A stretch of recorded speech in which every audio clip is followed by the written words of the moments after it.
Mi hermana me robó a mi prometido, y se casó con él porque él tenía potencial. Años después, ella perdió todo, y yo tengo la vida que ella quería.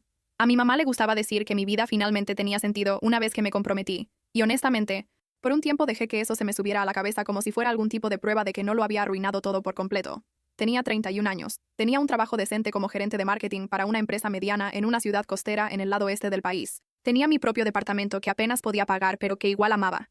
Y tenía un prometido que se veía bien en las fotos y decía todas las cosas correctas frente a mis padres. En teoría, realmente parecía que había marcado todas las casillas de adulto en el orden correcto, y mi mamá se aferraba a eso como si fuera su logro personal. Lo conocí en un evento de caridad, una de esas galas locales ligeramente pretenciosas donde la gente bebe agua mineral en copas finas y finge que está cambiando el mundo posando para fotos. Una amiga de la universidad me había invitado, diciendo que habría buen networking y comida decente, y le creí porque estaba cansada de calentar cenas congeladas en el microondas y scrollear en una aplicación de redes sociales en mis pants. Él era consultor. El tipo de persona que dice estrategia cada 3 frases y de alguna manera hace que suene impresionante en lugar de vacío. Me sonrió como si realmente estuviera escuchando cuando hablaba de campañas y expectativas de clientes, lo cual, en retrospectiva, no debería haberse sentido tan especial como se sintió.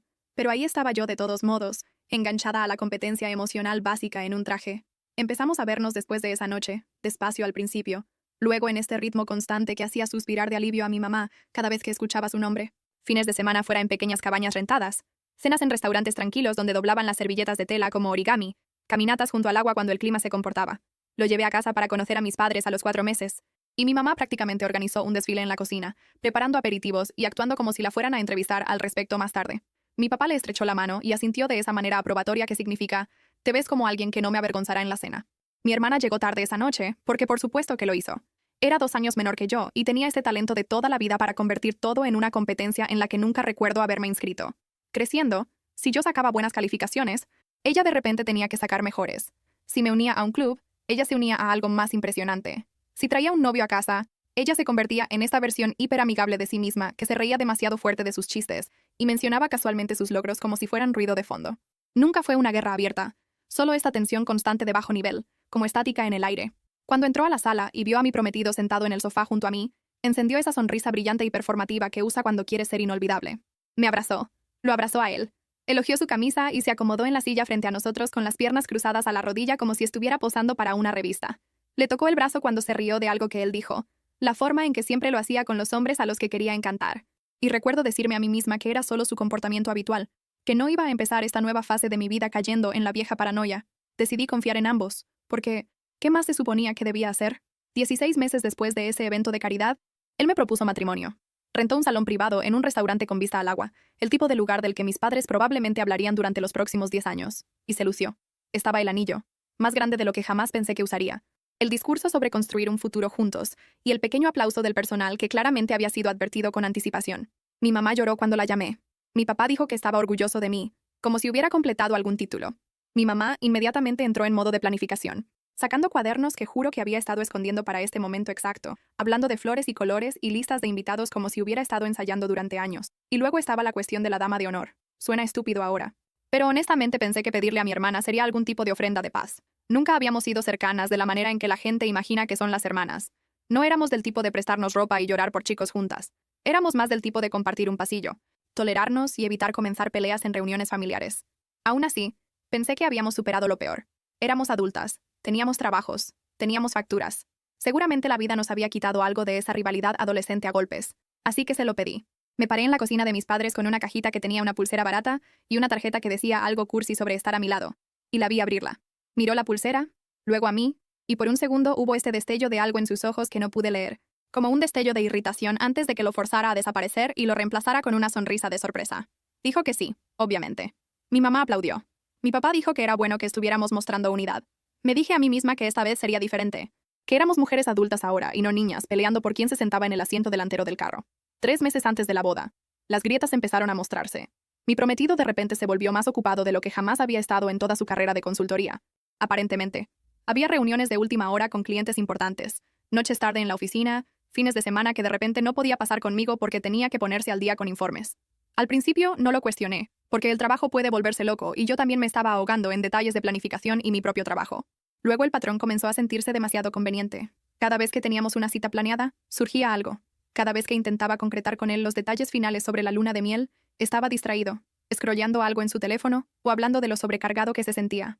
También comenzó a criticarme de esta manera que se sentía como una fuga lenta en lugar de una puñalada directa. Pequeños comentarios que no parecían gran cosa por sí solos, pero se acumulaban. Me corregía frente a otras personas, diciendo cosas como, eso no es exactamente lo que pasó, o lo estás recordando mal, con esta sonrisa divertida que me hacía sentir como una niña. Comentaba sobre cómo manejaba el estrés, sobre mi tendencia a reaccionar exageradamente, sobre mi lenguaje corporal cuando estaba incómoda. Cada comentario venía envuelto en un tono de solo trato de ayudar, lo que de alguna manera los hacía más difíciles de contrarrestar. Mientras tanto, mi hermana se convirtió en la nueva asistente de mi mamá en la misión de la boda. Me llamaba constantemente para hablar de cada pequeño detalle, preguntando sobre flores, vestidos, distribución de asientos, música. Venía a las reuniones con los proveedores, parándose a mi lado y hablando por encima de mí la mitad del tiempo, haciendo sugerencias como si ella fuera la que se casaba. Se ofreció a ayudar a mi prometido con la logística porque, como seguía diciendo, se ve tan abrumado. Pobrecito. Una noche, estaba en su casa ayudándolo a ordenar algunos papeles, y me incliné sobre la mesa para pasarle una carpeta. Cuando lo hice, capté el olor de un perfume floral en su camisa, agudo y fuerte, completamente diferente al más ligero que uso todos los días. Me golpeó de inmediato porque no soy el tipo de persona que rota perfumes. He usado el mismo durante años. ¿Qué es ese olor?, pregunté, tratando de sonar casual, como si no me estuviera congelando por dentro. Él olió su camisa, frunció el ceño ligeramente y luego chasqueó los dedos como si hubiera resuelto un rompecabezas. Ah, abracé a esta inversora más temprano. Ella siempre usa demasiado perfume. Debe habérseme pegado. Me quedé allí mirándolo, tratando de decidir si esa respuesta tenía sentido. Y odié que mi cerebro comenzara inmediatamente a calcular si mi hermana tenía algo floral. Me dije a mí misma que estaba siendo paranoica y lo dejé pasar en voz alta, aunque se quedó en el fondo de mi mente como una nota adhesiva que me negaba a tirar. Una semana después, estaba en su carro, moviendo mi bolsa del asiento trasero al delantero, cuando mi mano rozó algo pequeño y metálico cerca de la consola. Lo levanté y se me cayó el estómago al piso. Era un arete. De plata, simple y muy familiar porque había visto a mi hermana usar ese par exacto en cenas familiares más veces de las que quería admitir. Lo sostuve en alto. ¿De quién es esto? Él apenas lo miró y dijo, demasiado rápido. De tu hermana. Su carro estaba en el taller la semana pasada, ¿recuerdas? Le di un aventón a una tienda. Al día siguiente le pregunté casualmente a mi hermana al respecto mientras estábamos sentadas en la mesa del comedor de mis padres fingiendo ser cercanas. Mencioné el aventón, el arete, todo el asunto, haciendo que sonara como una charla trivial. Ella no parpadeó. Ah, sí, dijo, en el mismo tono exacto que él había usado. Mi carro estaba fallando. Me dio un aventón a una tienda. Mi arete debió haberse caído. El fraseo era tan similar que se sentía ensayado, como si hubieran comparado notas. ¿Sabes esa sensación cuando te das cuenta de que algo está mal pero no estás lista para admitirlo en voz alta ni siquiera para ti misma? Esa era yo. Dormía menos, comía menos y pasaba las noches mirando el techo pensando en cada interacción que habían tenido frente a mí. Mi terapeuta, a quien finalmente me arrastré de regreso, usó palabras como hipervigilancia y respuesta al trauma. Y yo asentí mientras pensaba. Sí, o tal vez todos me están mintiendo. Perdí peso sin intentarlo. 3 kilos en 3 semanas. La comida sabía a cartón. El café mantenía mi cuerpo en movimiento pero no hacía nada por mi cerebro. Mi jefa me dijo que me veía cansada de esa manera que la gente usa cuando quiere decir te ves terrible sin sonar grosera. Les dije a todos que solo estaba estresada por la boda, y asintieron como si eso explicara todo. La noche en que todo se rompió, me quedé en la casa de mis padres después de una reunión familiar porque era tarde, y mi papá insistió en que era más seguro. Mi prometido había dicho que pasaría la noche allí también, y se iría temprano a una reunión por la mañana. Nos fuimos a la cama en la misma habitación que yo había decorado cuando era adolescente, lo que ya se sentía mal, como mezclar dos vidas diferentes que no se suponía que debían chocar. Alrededor de las 3 de la mañana, me desperté y lo busqué. Mi mano golpeó un colchón vacío. La luz del baño estaba apagada. La casa estaba en silencio.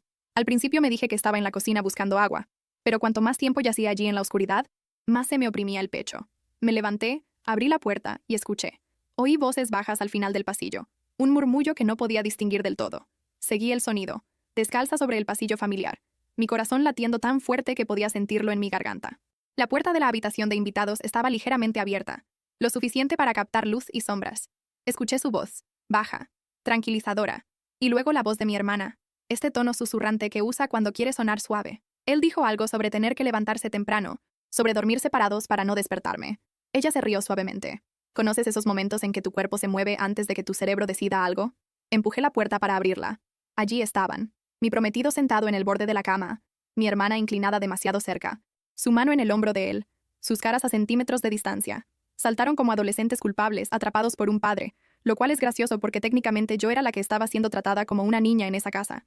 Mi hermana me miró fijamente, con los ojos muy abiertos. Luego los